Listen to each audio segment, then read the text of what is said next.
Shalom, selamat malam Bapak Ibu Saudara-saudari yang dikasihi oleh Tuhan. Mari kita mempersiapkan hati dan kita berdoa sebelum mendengarkan renungan firman Tuhan. Bapa yang bertata di dalam kerajaan surga, saat ini hamba menyerahkan untuk pemberitaan firman-Mu. Pakailah hamba-Mu yang terbatas untuk boleh menyampaikan firman-Mu dengan baik. Dan biarlah setiap kami yang mendengar kiranya boleh diberkati. Di dalam nama Yesus Kristus, hamba-Mu berdoa dan bersyukur. Amin. Bapak Ibu Saudara-saudari yang dikasihi oleh Tuhan, malam hari ini kita akan melanjutkan renungan firman Tuhan yang terdapat dalam Mazmur nomor 108 ayat 1 sampai 14. Judul renungan kita malam hari ini yaitu Pertolongan dari Tuhan. Bapak Ibu yang terkasih dalam Tuhan, landasan renungan firman Tuhan buat kita pada malam hari ini, mari kita baca dalam ayatnya yang ke-13, demikian bunyinya. Berikanlah kepada kami pertolongan terhadap lawan, sebab sia-sia penyelamatan dari manusia. Jika kita melihat perjalanan hidup yang kita tempuh selama hidup di dunia ini, tidaklah selalu berupa jalan yang mulus. Ada kalanya kita menghadap ujian dan rintangan.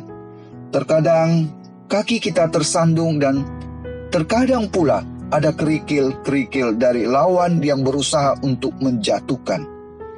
Kita tidak perlu terkejut akan hal ini, karena hampir semua orang pasti pernah mengalaminya. Yang disebut lawan di dalam Alkitab ada dua macam. Satu pihak adalah iblis yang merupakan lawan utama, sedangkan yang kedua adalah manusia yang memusuhi dan yang berusaha untuk menjatuhkan serta menghancurkan. Mereka memposisikan diri mereka sebagai yang utama dan berusaha untuk merintangi lingkup gerak kita.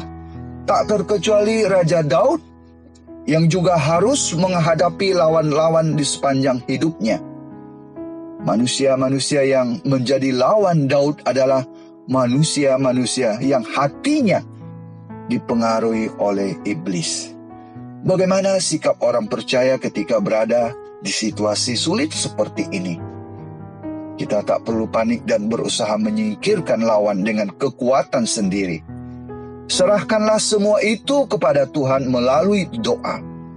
Karena Dia adalah hakim yang adil, kita dapat berdoa memohon kemenangan dan pembelaan dari Tuhan seperti Daud berdoa di dalam ayatnya yang ke-13 yang sudah kita baca tadi.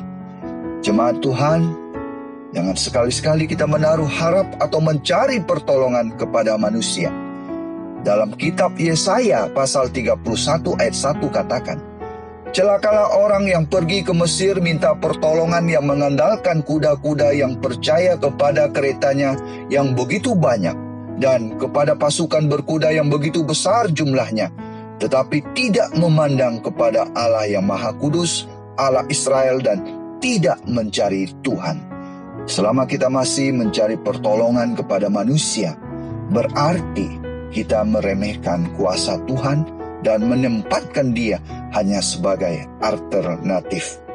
Berbeda dengan Daud yang dengan sepenuh hati bersandar dan berharap kepada Tuhan. Dalam bacaan kita Mazmur 108 ayat 14 katakan, dengan Allah kita lakukan perbuatan-perbuatan gagah perkasa, sebab Ia sendiri akan menginjak-injak para lawan kita.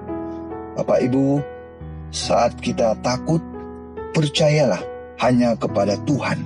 Karena pada saat yang tepat, Tuhan pasti akan menegakkan keadilan di bumi. Dan rasakanlah akan datang pertolongan dari Tuhan yang sejati kepada kita. Amin. Mari kita berdoa.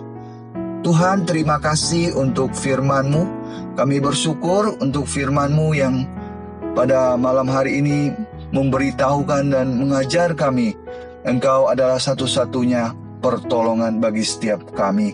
Ajarilah kami untuk boleh senantiasa berharap dan memohon pertolongan daripada Tuhan di saat kami menghadapi pergumulan, menghadapi rintangan dalam kehidupan ini. Kiranya Tuhan yang meneguhkan kami. Hanya di dalam nama Yesus Kristus hamba-Mu berdoa dan bersyukur. Amin.